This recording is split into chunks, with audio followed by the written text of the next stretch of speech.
Jack Porter was halfway through a typical evening when things started to go wrong. Not in the usual, "I'm late for work" kind of way, or even the "oh no, my Wi-Fi is down again" disaster. No, tonight was different.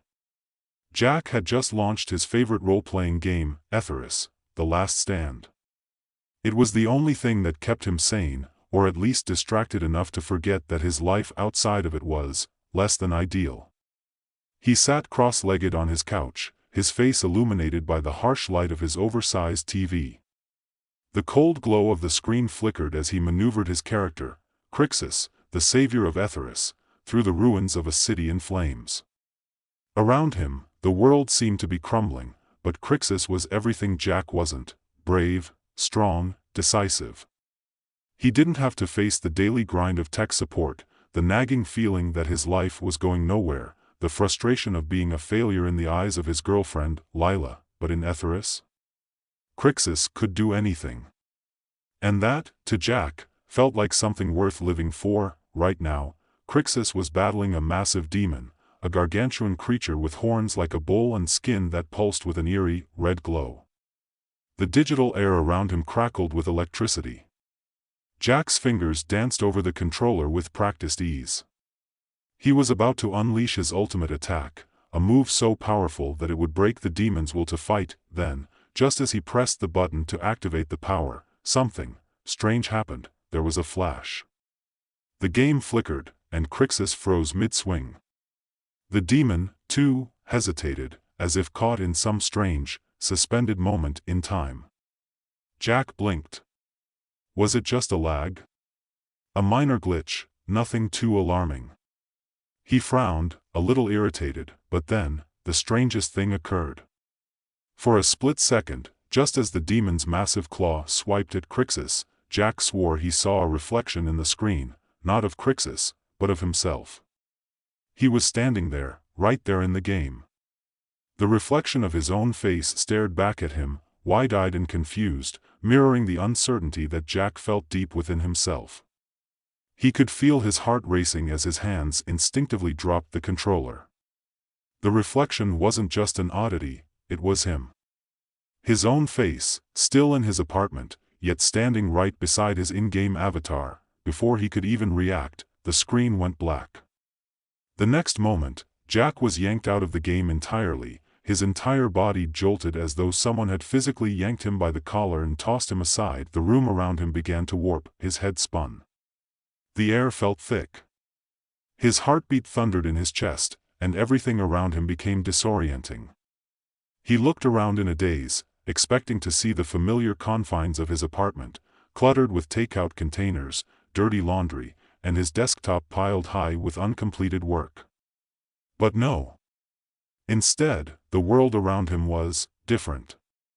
He was no longer sitting on his couch, controller in hand. He was standing in a vast, open field, green grass beneath his boots, a bright blue sky overhead, the sounds of distant war cries and the clash of swords filling the air. He didn't even have to look down to know what he was wearing, the gold-plated armor of Crixus. He could feel it, solid and heavy against his chest. His sword was slung across his back, its hilt glinting with power. But what the hell was happening? He shook his head, trying to clear the fog in his mind, but everything seemed so real. Too real. He could feel the breeze on his face, taste the dry air in his throat. He was in Etheris. Physically, no, this can't be happening, he muttered to himself, but his voice came out as a low growl. It was deeper, more commanding than his usual voice, and yet, familiar. It was Crixus's voice. It sounded as if it belonged to someone else, someone more powerful, someone who knew exactly what to do in a situation like this. Suddenly, a wave of realization washed over him. He wasn't just in Etheris, he was Crixus. For a moment, he wondered if this was some new virtual reality experience, something cutting-edge that the game developers had rolled out without warning. Maybe this was the next step in gaming technology. But then, something more chilling occurred. He remembered the flash, the reflection in the game. The glitch. The strange pull that had yanked him from his own world and into this one. Something wasn't right. And then, an ear-splitting roar echoed across the field. Jack, or Crixus, turned to see a massive, winged beast charging toward him. A wyvern. Its sharp, golden eyes locked onto him, and before Jack could even think, his sword was already drawn.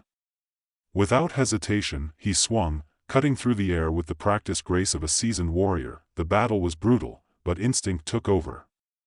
Jack's body moved on its own, as if Crixus's mind was now driving the wheel. He struck again and again, until the wyvern collapsed with a tremendous thud, its body dissolving into a fine, glowing dust. The immediate rush of triumph was short-lived, however. A feeling, an uncomfortable, nagging feeling, stayed with him. He was no longer in control. Crixus was in control. And somehow, that realization unsettled him. As Jack, no, as Crixus, stood over the wyvern's fallen body, he felt a sudden lurch in his chest. It wasn't just the game. He was Crixus. But he was also Jack. He was both. Somewhere deep in his mind, the connection between the two began to unravel. "Stop it," Jack muttered aloud. "This isn't real. It's just a game." But the world around him didn't listen. And Crixus didn't care. Jack woke up on his couch, drenched in sweat, his heart racing. His apartment was back to normal, cluttered, familiar. He reached up and touched his forehead, where the feeling of the armor still lingered. Was it a dream? Was it just his brain short-circuiting from playing too much? No. That wasn't it. He could still feel the weight of the sword in his hand, the taste of dust in his mouth. And then, his phone buzzed. It was a text from Lila. "Are you coming to bed? It's already past 2 a.m. You're going to make yourself sick playing that damn game all night." Jack stared at the message for a long moment. He'd been playing for hours. No, days. Something in the game had begun to bleed into his waking life. He wasn't sure how to explain it, but he felt it now, two worlds, vying for control of him. He picked up his controller, his fingers feeling strangely numb. The screen of Etheris was waiting for him. But Jack didn't know what would happen if he went back. Would Crixus be waiting for him? Or would he be swallowed whole by the game, never to return? Jack stared at his controller, the weight of it suddenly heavier than before. The thought of returning to Etheris made his skin crawl, but he knew he couldn't just leave it. Crixus, the character he had become, was too close. Too real. The battle with the wyvern, the feeling of the sword in his hand, the way his body moved like it was second nature, had been more than just a figment of his imagination. He had been there. And the thought of his connection to Crixus growing stronger, more tangled with every moment, was something he wasn't ready to face. The message from Lila was still on his phone screen. "Are you coming to bed?" He read it again, and again, until it no longer made sense. How could he go back to the normal life that had always seemed so simple, so predictable, when everything about him was fractured? What if he never fully returned to reality? What if this was the beginning of something much worse than just a game glitch? He felt a chill run through him. The memory of the wyvern's eyes, its hot breath, the feeling of victory, it didn't sit right. He couldn't shake it. Crixus had wanted to win. Crixus wanted to be a hero in a world that mattered. But Jack wasn't sure he could ever go back to that mundane existence again. And what about the reflection he had seen? He'd been there, too, in the game. Not just watching from behind the screen, but living it. And yet, the more he thought about the real world, the more alien it felt. The more he tried to understand how to control this new reality, the more it slipped from his grasp. His eyes dropped back to his phone. Another text from Lila, this time more urgent. "Jack, you're scaring me. You haven't answered. Please, we need to talk." He exhaled deeply and placed the phone face down. It was too much. It was all too much. But the game. Etheris was pulling at him again. Without another word, he picked up the controller and turned the screen back on. The loading screen appeared, and a familiar voice greeted him. "Welcome back, savior of Etheris." He almost didn't want to hear it. It was too formal, too distant. Yet, in some strange way, it grounded him.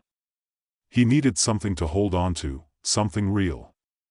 And as the world around him shifted back into view, as his hands gripped the sword once more, he found himself not as Jack, but as Crixus.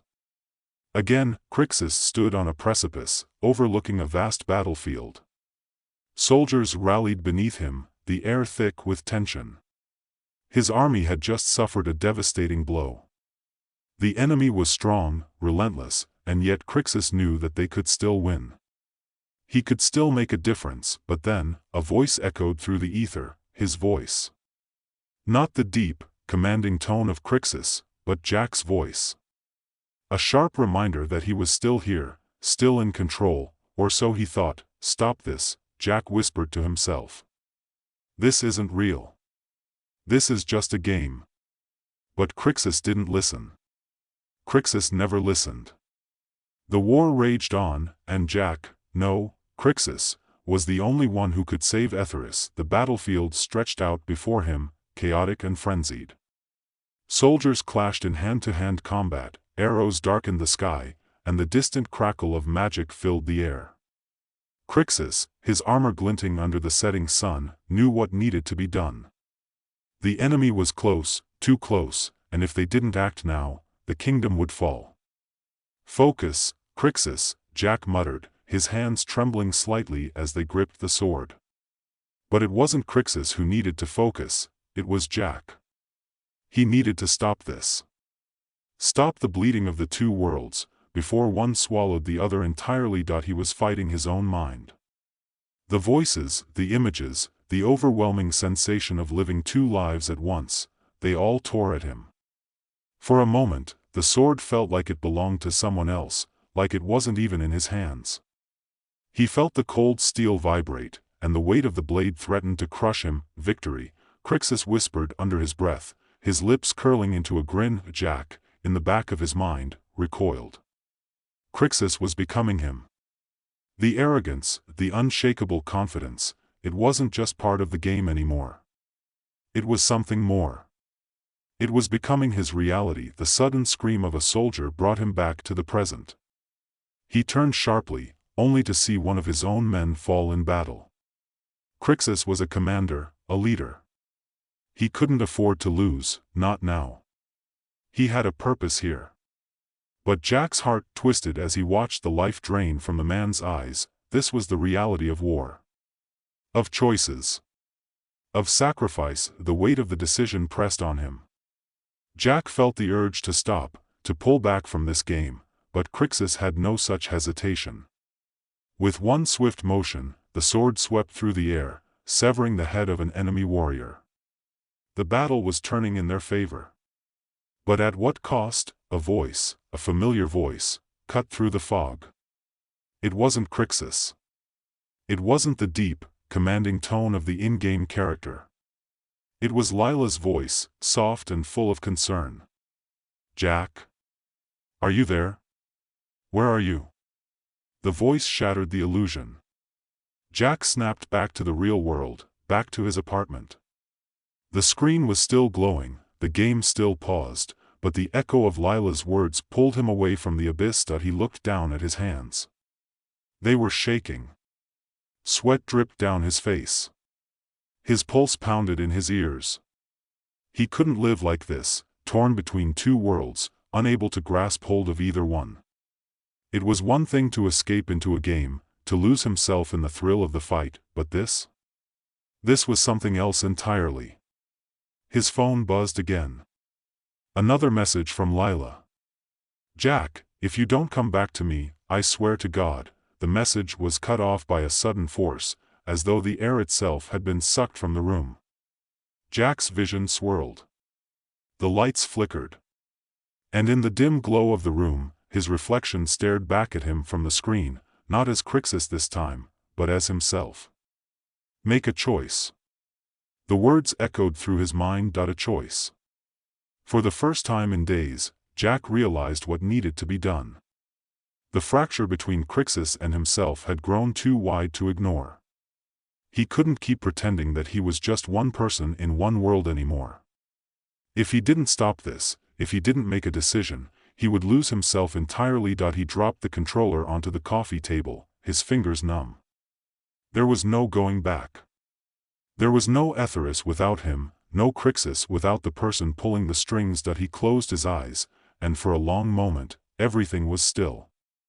It wasn't the endless churning of the game world or the impossible weight of two lives. It was just silence. The sound of his breath was the only thing in the room. And somewhere deep inside, Jack knew what he had to do. He was not Crixus. He never had been, and if he was going to survive, he needed to choose the real world. He needed to fight for the life he had, not the one he had created. For the first time in days, he turned off the game. The screen went black. And Jack Porter took a deep breath. He sat in the darkness of his apartment, the faint hum of the overhead light the only sound breaking the silence. The game was off, the screen a dark void where once there had been life, chaos, and the weight of choices too big for him to comprehend. For the first time in days, Jack felt something that was both terrifying and relieving: clarity. His heart was still racing from the adrenaline of the decision. He had chosen. And in a way, that was both the hardest and easiest thing he had done in a long time. Crixus, the avatar who had been everything he wished he could be, was no more. But what did that leave Jack with? Who was he without the game, without the fantasy? His phone buzzed again, breaking through his thoughts. This time, it wasn't Lila's usual impatient message, nor was it a notification from some online game forum. It was an email. He hadn't checked it in days, hadn't cared to. He stared at the subject line, which read, "Urgent, your account has been flagged for unusual activity." It wasn't the first time he'd seen something like that. He knew better than to get too worked up over a spam email, but there was something in the way the words lingered in the air, something about the phrase unusual activity that made his stomach tighten. He clicked on it, his eyes scanned the screen, reading through the usual disclaimers and the list of security measures that had been taken. But then, at the end, a single line caught his attention: "Your account has been temporarily suspended due to reports of unnatural gameplay behavior. Please resolve this matter at your earliest convenience." Jack's fingers froze on the keyboard. He leaned back, letting the email sink in. What did they mean by unnatural gameplay? Was it the glitches he had been experiencing, or was it something else? Had the game administrators somehow picked up on his split consciousness, the moments where he wasn't fully in control of himself? The email didn't clarify, but there was one thing Jack knew for certain: he couldn't go back to that world. Not anymore. He rubbed his eyes and stood up, pacing the apartment. Lila. He had to talk to her. He had pushed her away, had locked himself in this self-destructive loop of living two lives, and it was time to face the consequences. She had been patient, but he could feel her patience wearing thin, stretched to the breaking point by his silence, by his obsession with a world that wasn't real. With a deep breath, he grabbed his jacket, his mind still reeling from the weight of his decision. He couldn't let it go. Crixus was gone, and now it was time to rebuild. But could he? Could he really leave the game behind, or would he forever be haunted by the pull of Etheris, forever feeling the call of the digital world? The walk to Lila's apartment felt longer than usual. Each step seemed to drag him further from one reality and closer to the other, as if his mind couldn't fully let go. He could feel the pull of the controller, the whispers of Crixus in the back of his mind, urging him to turn around, to escape, to choose the path of the hero again, but he wasn't Crixus. He wasn't a god in the virtual world. He was just Jack, flawed, uncertain, and in desperate need of fixing what he had broken. When he finally reached Lila's door, he hesitated. For the first time in weeks, he didn't know how to face her. He didn't know what to say. He knocked once. Then again.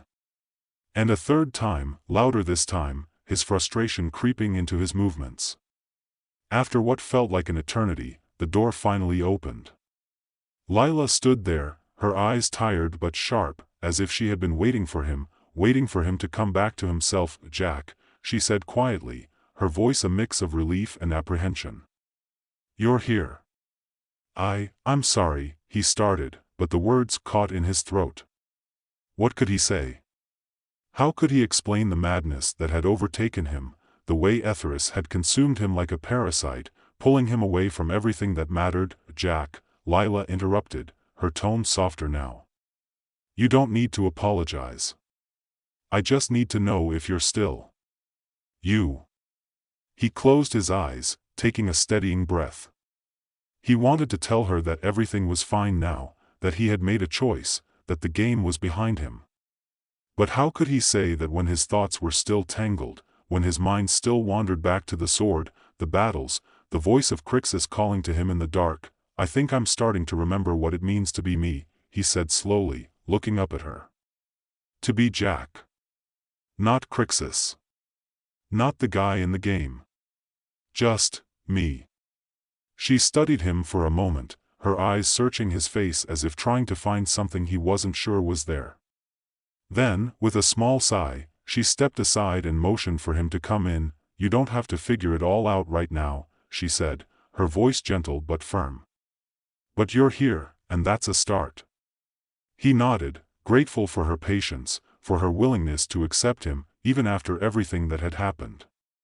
He walked into the apartment, letting the familiar smells of cooking and coffee settle over him. The comfort of home.